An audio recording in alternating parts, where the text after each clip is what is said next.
Israel और Iran के बीच जारी संघर्ष में आम लोगों के साथ साथ दूसरे देशों से जाकर रहने वाले लोगों को भी मुश्किलों का सामना करना पड़ रहा है।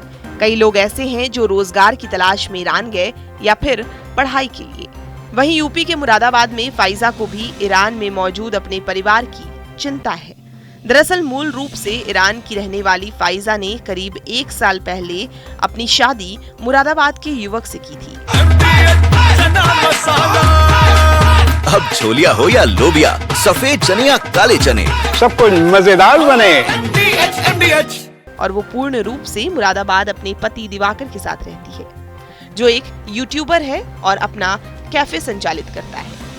अब वर्तमान में ईरान और इजराइल के बीच जारी युद्ध में उन्हें गहरी चिंता में डाल दिया है।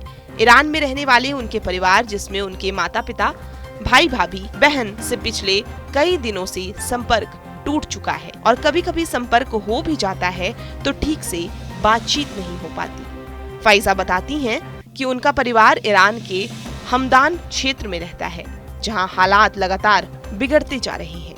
वहां की आम जनता भय के साए में जीवन जी रही है और युद्ध की वजह से हर पल जान का खतरा मंडरा रहा है। जब मीडिया ने फाइजा से उनके परिवार की स्थिति और हालातों पर प्रतिक्रिया ली तो वो अपने आंसू रोक नहीं पाई।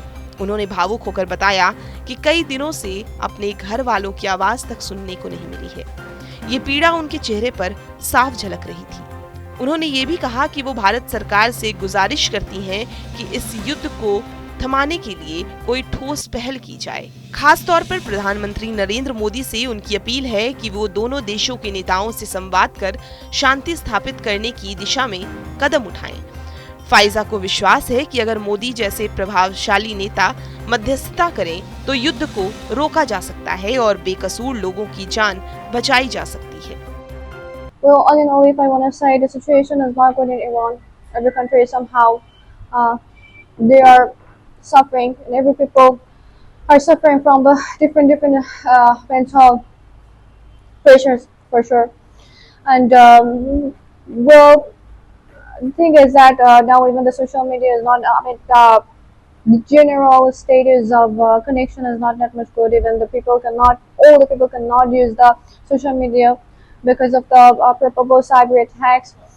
Only the few people can use the social media. Only those people who have the strong VPN, and even though they use the VPN, still the connection is so low. So yeah, now the situation is so tense. Any message you want to give to Indian government or any support for the Iranians you try to give from the government side?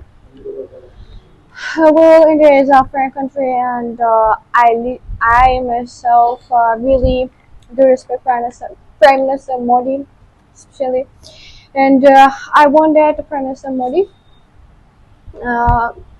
who for me is always a true example of an appropriate Indian man.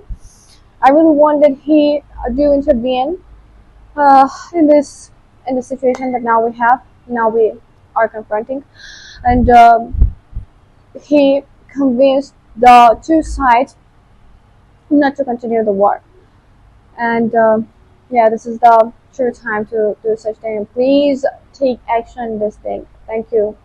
बातचीत के दौरान Pfizer के पति के mobile पर भारत में रह रहे उनके एक मित्र की ईरान से वीडियो कॉल आई, लेकिन खराब नेटवर्क के कारण आवाज नहीं आ पाई। हालांकि बात नहीं हो सकी, लेकिन उस कॉल में भी चिंता और डर उनके चेहरे पर साफ नजर आ रहा था। अब आया असली स्वाद। अब आया स्वाद। जब स्वाद के पड़े हो लाले तो MDH का चंकी चाट मसाला डालें। MDH का चंकी चाट मसाला। MDH